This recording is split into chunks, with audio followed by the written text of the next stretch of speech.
Assalamualaikum warahmatullahi wabarakatuh. Alhamdulillah pada kesempatan kali ini dikasih waktu untuk bertemu kalian dalam ruang dan waktu yang berbeda. Baik, sebelum Ibu menyampaikan materi, Ibu sapa kalian dulu. Apa kabarnya? Semoga dalam keadaan sehat walafiat.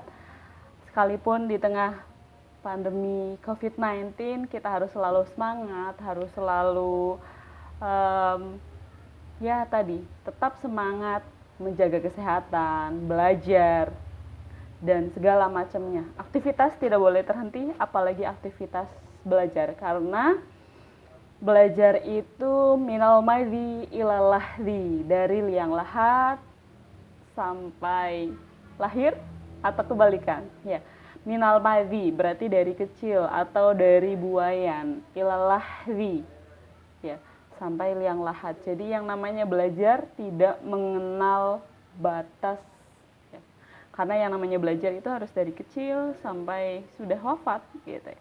Tidak mengenal waktu dan juga tidak mengenal tempat. Sekalipun saat ini kita tidak bisa belajar seperti biasanya di sekolah tatap muka, kita bisa belajar melalui media online, daring, seperti ini. Ya, semoga kita bisa tetap semangat belajar, tetap semangat menuntut ilmu, karena ini merupakan bagian dari ibadah kita sebagai seorang muslim. Karena di hadis yang lain dikatakan bahwa thalabul ilmi fardhotun ala kulli muslim wal muslimat. Menuntut ilmu itu wajib bagi muslim laki-laki maupun muslim perempuan. Ya. Mungkin itu untuk awal kita belajar, ya.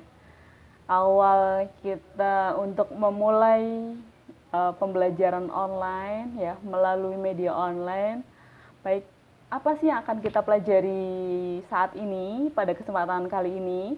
Pada kesempatan kali ini Ibu akan menyampaikan tentang pengurusan jenazah. Bahwa di dalam Islam segala hal, dari kita bangun tidur sampai tidur lagi, ya, kayak lagu ya, kita ada aturannya, ya.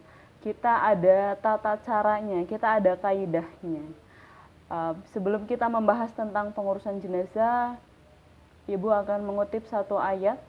Dalam sebuah ayat di dalam Al-Quran dikatakan bahwa Bismillahirrahmanirrahim, kullu nafsin dha'iqatul maut, bahwa setiap yang bernyawa akan menemui ajalnya, akan menemui kematian. Bahkan di ayat lain dikatakan wala yastaqdimuna sa'ah wala yastahiruna sa'ah. Ya. Tidak bisa yastaqdimuna, tidak bisa dimajukan barang sedetik pun, wala yastahiruna sa'ah, dan tidak bisa dimundurkan sedetik pun, ya.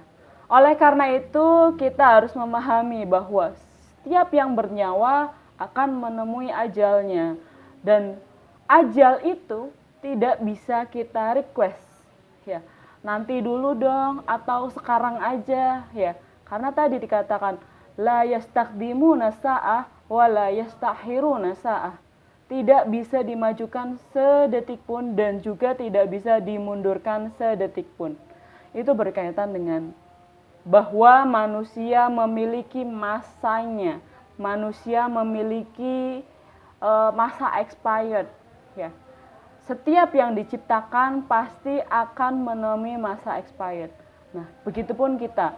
Kita adalah makhluk yang bernyawa, makhluk yang diciptakan, maka sudah pasti kita akan menemui ajal. Oleh karena itu, kita harus introspeksi diri bahwa apa sih yang akan kita lakukan di dalam kehidupan ini? Apa yang akan kita bawa? Apa yang kita lakukan? Karena kehidupan ini kehidupan fana. Setelah kehidupan di dunia saat ini, kita akan menemui kehidupan selanjutnya. Kehidupan yang kekal abadi. Ya. Baik, Kita kembali ke topik awal bahwa kita akan membahas tentang pengurusan jenazah. Apa sih yang akan kita bahas di pengurusan jenazah? Yang pertama, ketika kita mendapati seseorang meninggal, yang harus kita lakukan apa sih? Yang harus kita lakukan adalah kita menutupkan matanya, kita mengikatkan di wajahnya agar mulutnya itu tidak menganga. Kemudian kita telungkupkan tangan kanan di atas tangan kirinya seperti ini. Itu yang harus kita lakukan pertama terhadap orang yang meninggal. Setelah itu, ketika kita sudah memastikan bahwa orang itu meninggal, kita umumkan bahwa Fulan bin Fulanah, ya, atau Fulan bin Fulan atau Fulanah binti Fulan telah meninggal. Nah, maka ada kewajiban kita sebagai seorang muslim terhadap jenazah tersebut. Apa itu? Yang pertama, kita ada kewajiban untuk memandikan. Yang kedua, mengkafankan. Yang ketiga, menyolatkan. Dan yang keempat adalah menguburkan. Kita akan bahas yang pertama. Berkaitan dengan memandikan jenazah, maka kita harus lihat kaidahnya. Siapa sih yang harus dimandikan? Orang yang seperti apa yang dimandikan? Yang pertama, syarat orang dimandikan, ya, atau syarat jenazah itu dimandikan, ya. Seseorang yang meninggal dimandikan itu ada, yang pertama, dia harus seorang muslim. Yang kedua, dia bukan mati syahid, ya. Maksudnya mati syahid adalah mati yang berjuang, berperang di jalan Allah. Kemudian yang ketiga, didapati tubuhnya sekalipun dia sedikit. Nah, maka ketika ada kriteria ini, seorang itu wajib untuk kita mandikan. Nah, itu syarat yang harus kita penuhi bahwa orang itu perlu dimandikan. Yang kedua, kita harus pahami bagaimana tata cara memandikan jenazah. Ya. Sebelum kita membahas tata cara jenazah, siapa sih yang boleh memandikan jenazah? Kita lihat jenazah itu laki-laki atau perempuan. Ketika jenazahnya laki-laki, maka dianjurkan yang memandikan, ya, yang memandikan diutamakan adalah sesama lelaki. Kalaupun perempuan, maka dia adalah istrinya atau anaknya. Nah, itu. Atau sebaliknya, ketika jenazahnya laki-laki, maka yang memandikan laki-laki. Kalaupun perempuan ingin memandikan, berarti dia adalah istrinya. Nah, itu. Kemudian ketika ingin memandikan jenazah, yang harus dilakukan yang pertama adalah kita harus menyiapkan tempat yang tertutup, yang tinggi. Ya. Karena jenazah pun punya hak untuk dijaga auratnya. Maka kita harus menyediakan tempat yang tertutup. Kemudian kita harus menempatkan pada posisi yang tinggi.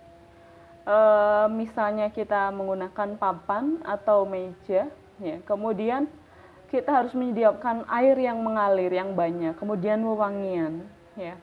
Kemudian handuk, kain basahan, kain pengeringnya, ya, untuk ganti, kemudian handuk.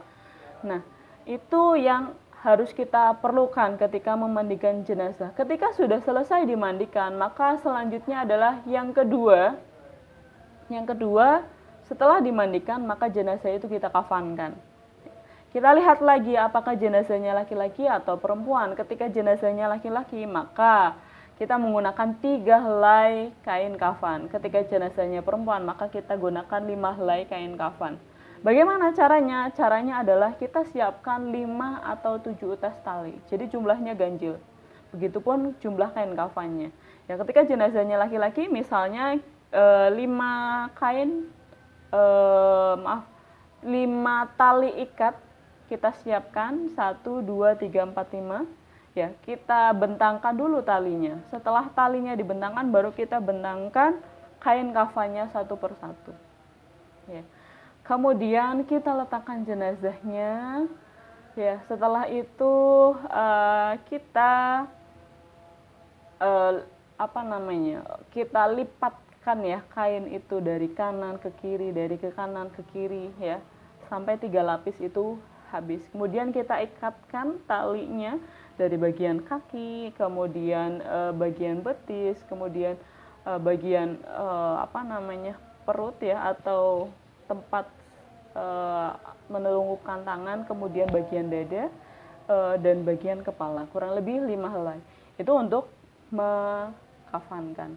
Begitupun dengan perempuan ya, menggunakan 5 helai kain kafan. Itu yang kedua, mengkafankan. Kalau sudah kita kafankan, kewajiban yang ketiga adalah menyolatkan. Nah, di dalam menyolatkan pun kita harus lihat ya, apakah jenazahnya laki-laki atau jenazahnya perempuan. Ketika jenazahnya laki-laki, maka posisi imam ada di bagian kepala. Ketika jenazahnya perempuan, maka posisi imam tepat berada di depan perut atau diafragmanya. Ya. Kemudian apa yang kita baca ketika sholat? Bagaimana tata caranya? Nah, maka kita harus pahami dulu bahwa dalam sholat jenazah itu ada 4 takbir, tidak pakai ruku, ya, atau sujud. Ya.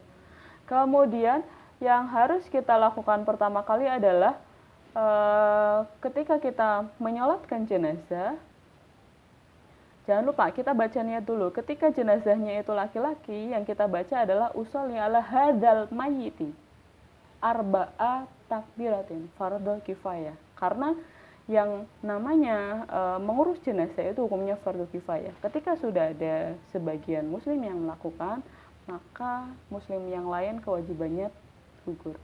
Ya, yang pertama kita baca niat terlebih dahulu, kemudian setelah niat kita membaca takbir, diawali dengan membaca Fatihah, kemudian takbir selanjutnya kita membaca sholawat, kemudian membaca doa untuk jenazah, yang keempat membaca doa untuk jenazah dan keluarganya, kemudian salam. Yang membedakan adalah niat dan domir yang digunakan. Ketika jenazahnya laki-laki, maka domir yang digunakan adalah hu, ya, kata ganti buat laki-laki. Sedangkan ketika jenazahnya perempuan, maka kata gantinya adalah ha. Ya, misalnya saja yang pertama kita praktekkan. Assalamualaikum warahmatullahi wabarakatuh. Perkenalkan, kami dari anggota kelompok 3 dan ini anggotanya. Nama saya Muhammad Farisya, absen 19. Nama saya Muhammad Iskandar, absen 17. Nama saya Dewi Afiqah, absen 7. Nama saya Namila Ramadhani, absen 24. Kami di sini akan mempraktekkan tentang sholat jenazah atau menyolatkan jenazah.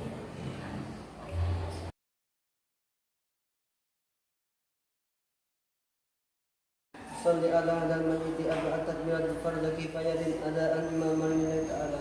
Allahumma Sholli ala hadzal mayyiti arba'at takbiratin fardhu kifayatin adaan imaman lillahi ta'ala. Allahu akbar. Bismillahirrahmanirrahim. Alhamdulillahi rabbil alamin. Ar-Rahmanir Rahim. Maliki yaumiddin. Iyyaka na'budu wa iyyaka nasta'in. Ihdinas siratal mustaqim. Siratal ladzina an'amta 'alaihim ghairil maghdubi 'alaihim waladdallin.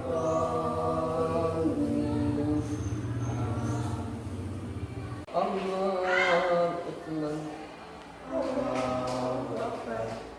Allahumma shalli ala sayyidina Muhammad wa ala ali sayyidina Muhammad kama shallaita ala sayyidina Ibrahim wa ala ali sayyidina Ibrahim wa barik ala sayyidina Muhammad wa ala ali sayyidina Muhammad kama barakta ala sayyidina Ibrahim wa ala ali sayyidina Ibrahim innaka Hamidum Majid.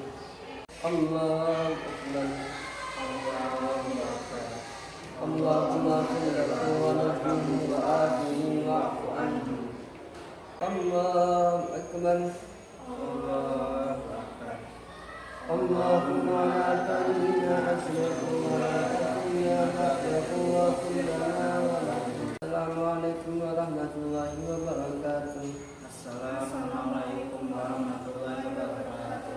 Assalamualaikum warahmatullahi wabarakatuh. Assalamualaikum warahmatullahi wabarakatuh. Sekian dari kelompok kami. Mohon maaf apabila ada kesalahan. Wassalamualaikum warahmatullahi wabarakatuh.